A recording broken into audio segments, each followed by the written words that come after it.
selamat sore pemirsa. Timnas Amin dan tim pemenangan nasional Ganjar Mahfud menilai hasil quick count pemilu 2024 diwarnai kejanggalan dan kecurangan.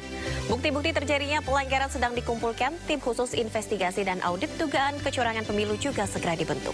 Bersama saya Nadia Valeri, Anda menyaksikan Sindo Sore. Ya pemirsa, harga beras di sejumlah pasar tradisional di Jakarta naik drastis. Di Pasar Grogol, Jakarta Barat, harga beras medium naik Rp4.000, menembus menjadi Rp13.000 per liternya. Akibatnya para pedagang mengalami penurunan omset hingga 50%. Ya, tak hanya di DKI Jakarta, pemirsa, harga beras medium dan premium di Bandung, Jawa Barat juga terus melonjak, mencapai Rp15.000 hingga Rp20.000 per kilogramnya.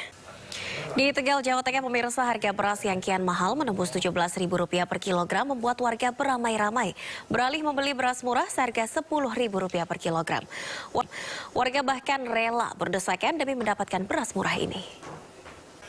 Ya, harga beras yang melonjak juga terjadi di Banjarnegara, Jawa Tengah. Presiden Joko Widodo menyerahkan bantuan pangan beras kepada warga Cibitung, Kabupaten Bekasi.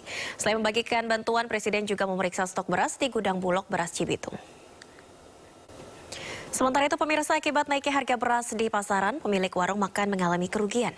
Salah satunya warung makan nasi bebek di kawasan Koja, Jakarta Utara. Pemilik warung memilih untuk merugi dibanding harus kehilangan pelanggan karena kenaikan beras ini pemilik tidak menaikkan harga makanan. Pemirsa, petani di Demak, Jawa Tengah berusaha menyelamatkan gabah yang telah terendam banjir selama 1 pekan.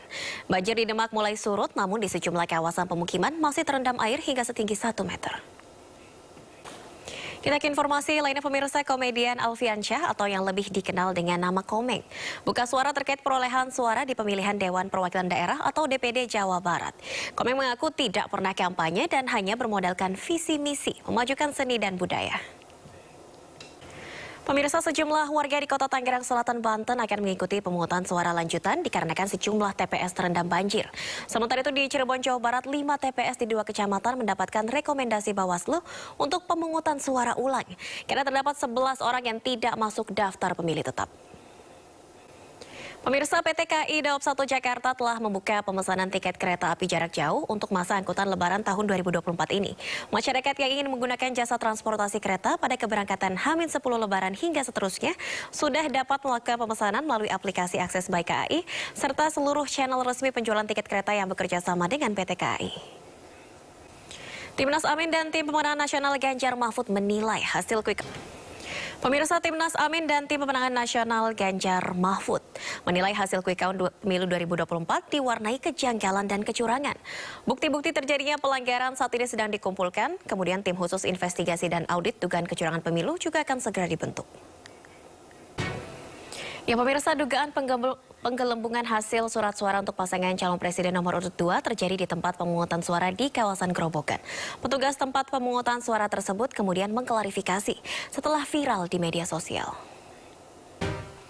Ya, masyarakat curiga atas terjadinya perubahan data hasil penghitungan surat suara di salah satu TPS di Provinsi Banten.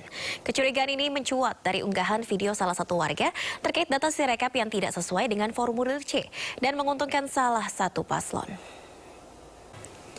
Ya pemirsa, berbagai kritikan muncul tentang jumlah hitungan suara Sirekap KPU. Selain Sirekap, kritikan-kritikan lainnya juga muncul terkait pemilu. Pemirsa, lembaga-lembaga masyarakat sipil pemantau pemilu mengungkap dugaan kecurangan dan pelanggaran pemilu 2024 lebih parah ketimbang pemilu sebelumnya. Kecurangan yang disampaikan warganet di media sosial dihubungkan dengan cerita yang ada di film dokumenter Dirty Vote. Dan kita akan bahas sore ini bersama narasumber kita, ada pakar hukum Hairul Muriwan Setiabudi, serta lead analis Drone Empri, Rizal Nova Mujahid, dan sebelum... Ya pemirsa, pasangan calon presiden dan wakil presiden nomor urut 2 Prabowo Subianto dan Gibran Rakabuming Raka dilaporkan ke Bawaslu. Keduanya dilaporkan imbas deklarasi kemenangan sebelum pengumuman resmi KPU. Ya pemirsa, saatnya kita simak pantauan arus lalu lintas sore ini. Kami telah terhubung dengan Brigadir Meidina dari Anti-MC.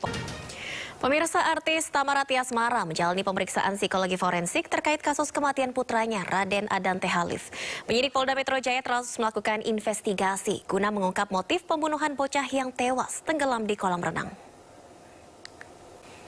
Ya pemirsa, polisi telah mengungkap kronologi kematian Dante, anak artis Tamaroty Asmara di Durensawit, Jakarta. Korban dibenamkan sebanyak 12 kali di kolam renang oleh tersangka Yuda Arfandi, kekasih dari Tamara. Berdasarkan hasil otopsi, tim kedokteran forensik Rumah Sakit Polri Kramat Jati memastikan anak artis Tamaroty Asmara Raden Adante Halif tewas karena tenggelam.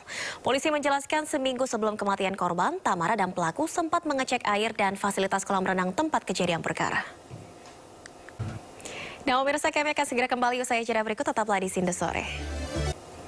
Pemirsa, selama hampir 1,5 jam menemani Anda, berikut rangkuman 3 berita utama yang kami sajikan dalam Sindo Sore hari ini. Pemirsa, PT MNC Asuransi Indonesia atau MNC Insurance menggelar Agency Kick-Off 2024 di Kabupaten Semarang, Jawa Tengah. Acara bertema Synergy for Growth ini bertujuan untuk mengajak semua anggota tim dan rekan agen untuk bersinergi, membangun ikatan yang kuat, serta mempererat kolaborasi demi mengukir kesuksesan. Kita beralih ke dunia hiburan, pemirsa. Para nominator Oscar tahun ini kembali berkumpul untuk makan siang sekaligus foto bersama. Sementara malam puncak ajang Piala Oscar 2024 akan dihelat di Dolby Theater Los Angeles pada 10 Maret mendatang. Ya pemirsa, di Academy akan menambahkan kategori penghargaan baru mulai ajang Oscar 2025 mendatang, yakni Best Casting. Penghargaan tersebut sebagai wujud apresiasi bagi casting director yang juga menjadi bagian dari kesuksesan dalam produksi film. Pemirsa, penyanyi Beyonce mengumumkan akan merilis album baru yang merupakan kelanjutan Renaissance pertama. Album ini dijadwalkan rilis pada 29 Maret 2024 mendatang. Ya pemirsa, informasi tadi mengakhiri Sindo Sore hari ini. Wakili kerabat kerja yang bertugas, saya Nadia Valeri pamit undur diri. Terima kasih, selamat sore dan sampai jumpa.